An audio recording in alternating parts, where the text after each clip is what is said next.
పెళ్లి పెద్దలు ప్రతి ఒక్కరు ఆలోచించండి అయ్యా. నేను ఇంతకుముందు చెప్పాను, మళ్ళీ చెప్తున్నాను. వివాహంలో ఉండాల్సింది మంగళ వాయిద్యాలు. మంగళ వాయిద్యం అంటే సన్నాయి, డోలు, అంతేకాని డీజేలో లేదంటే ఇతరత్ర సౌండ్లో స్పీకర్ బాక్స్లో కాదు. నేను ఈ మధ్య కాలంలో బాగా అబ్జర్వ్ చేస్తున్నాను పెళ్ళిళ్ళలో పెద్ద పెద్ద డీజేలు, సౌండ్, మనకు గుండెల్లో దడలు పుడుతుంటాయి అక్కడ.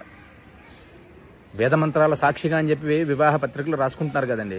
వేదమంత్రాలు చదివేటప్పుడు అక్కడ దేవతలు ఎలా వస్తారు?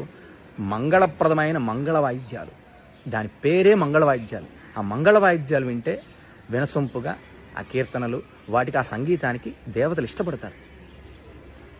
ఆ సంగీతాన్ని దేవతలు ఇష్టపడతారు. అటువంటి ఉండాలి. కానీ పెద్ద పెద్ద స్పీకర్లు, సౌండ్, దడబుట్టేటట్టు డీజే సౌండ్లు ఇవి కాదండి. పెళ్లి పెద్దలు దయచేసి ఇటువంటి రాంగ్ సంస్కృతిని ఎంకరేజ్ చేయకండి. మనది ఎంతో గొప్పదైన హైందవ సాంప్రదాయం, అది కూడా తెలుగువారి సాంప్రదాయం.